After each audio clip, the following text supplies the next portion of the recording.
دل درد سے افسردہ، آنکھیں شکیبانہ، علماء کی جدائی سے ویران ہے میخانہ۔ جب بھی کوئی سائل کسی سے مانگتا ہے تو دو طریقے ہوتے ہیں۔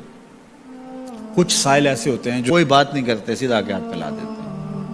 ایک تو سائل یہ ہے، اور سائل مانگنے والے جو بڑے اچھے طریقے سے مانگنے کا بھی فن جانتے ہیں تو ان کا طریقہ یہ نہیں ہوتا کہ کسی کے آگے جا کے بس ہاتھ پھیلا دیں، پہلے وہ اس کی تعریفیں کرتے ہیں،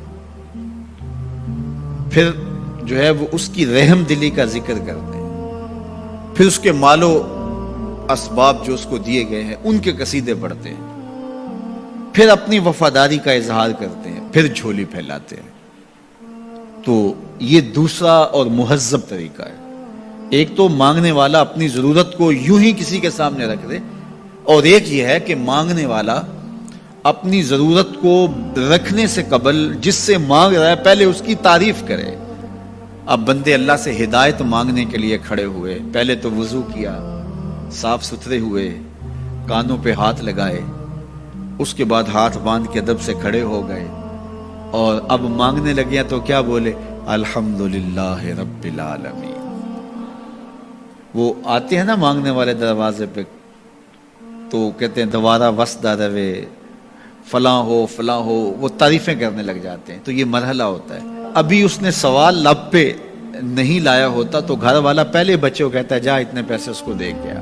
میاں وہ تو آپ کی تعریفیں کر رہا ہے، مانگ تھوڑا رہا ہے۔ وہ سمجھتا ہے جو تعریفیں کرنا شروع ہو گیا یہ مانگنے کے لیے تو کر رہا ہے۔ اللہ اکبر۔ تو جب بندہ الحمدللہ کہتا ہے رحمتیں اسی وقت برسنا شروع ہو جاتی ہیں۔ الرحمن الرحیم۔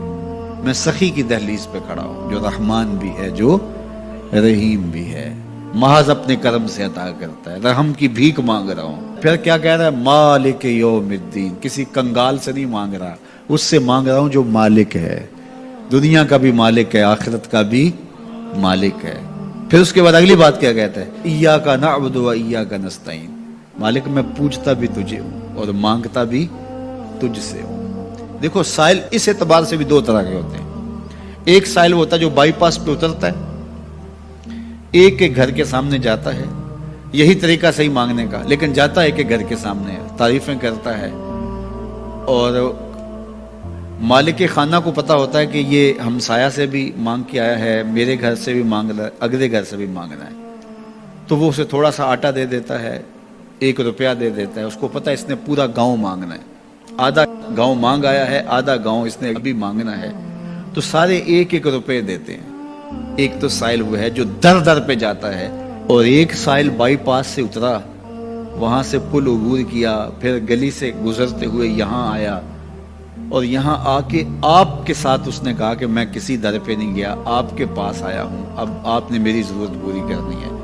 تو پھر 8 آنے 5 روپے تو نہیں دیے جائیں گے، پھر تو جو میری استطاعت ہوگی، جو آپ کی استطاعت ہوگی، اس استطاعت کے مطابق دیں گے کہ یہ سارا شہر چھوڑ کے آیا ہے، یہ کسی سے نہیں مانگتا، یہ مجھ سے ہی مانگتا ہے۔ تو پھر آپ اس کی ضرورت پوری کریں گے۔ اگر آپ کے بس میں ہوا تو مانگنے والا کیا کہہ رہا ہے؟ ایاک نعبد، یہ پیشانی کہیں اور نہیں جھکتی، و ایاک نستعین، یہ جھولی کسی اور چوکھٹ پہ پھیلتی نہیں۔ وہ کریم، وہ مالک رب جو تمام جہانوں کا رب ہے، میں اس کی دہلیز پہ کھڑا ہوں اور آیا سیدھا اسی کی دہلیز پہ ہوں، نہ اس سے پہلے کسی در پہ گیا ہوں، نہ اس کے بعد کسی در پہ جانا ہے۔ تو پھر مالک بھی کرم نوازیاں اور رحمتیں اس کی جھولی میں ڈال دیتا ہے۔ اب اتنی لمبی تمہید باندھنے کے باوجود مانگا کیا؟ ذرا غور کیجئے۔ یہ وہ ہے جو ہم ہر روز ہر نماز کی ہر رکعت میں مانگتے ہیں، اور مانگنے کا طریقہ کتنا خوبصورت ہے، اور مانگنے والے یوں ہی مانگا کرتے ہیں۔ پہلے جس سے مانگنا اس کی تعریفیں کرتے ہیں۔ آپ نے مانگنے والوں کو دیکھا جو سلیقے سے مانگتے ہیں، تیرے بچے وسدے رہیں، تیری جد آباد رہے، تیرا خاندان آباد رہے، وہ مانگتے ہیں۔ اس طرح پہلے تعریفیں کرتے ہیں، پھر کہتے ہیں تیری فیکٹریاں چلتی رہیں، تیرے جو ہے تیری جائیداد بڑھتی رہے، تو وہ اس کے خزانوں کا ذکر کرتے ہیں، اور پھر کہتے ہیں کہ یہ فقیر نہ مانا تیری چوکھٹ پہ آیا ہے، اس کی ضرورتیں تو پوری کر دے۔ اب بندہ بھی اللہ کے حضور جب حاضر ہوتا ہے تو مانگنے کا سلیقہ کیا ہے؟ سب سے پہلے کہتا ہے الحمدللہ رب العالمین، میں کسی کنگال کی چوکھٹ پہ نہیں آیا، تمام جہانوں کے پالن ہار کی چوکھٹ پہ آیا. اسی کی تعریفیں اختیاری بھی غیر اختیاری بھی، واسطے کے ساتھ بھی بلا واسطے کے ساتھ بھی، اسی کی خوبی ہیں، سارے اسی کے کمال ہیں، وصف سارے اسی کے ہیں. پھر اس کے بعد کہتا ہے الرحمن الرحیم، وہ رحمان بھی ہے وہ رحیم بھی ہے. پھر اس کے بعد کہتا ہے مالک یوم الدین، وہ دنیا کا ہی مالک نہیں آخرت کا بھی مالک ہے، یوم حساب کا بھی مالک ہے.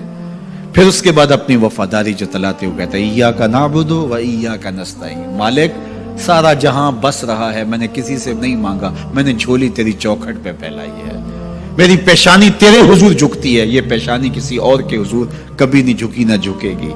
یہ سب عرض کرنے کے بعد پھر مانگتا کیا؟ اہدنا الصراط المستقیم، مالک مجھے سیدھی راہ پہ چلا دے، میں تیرے حضور آیا ہوں، مجھے ہدایت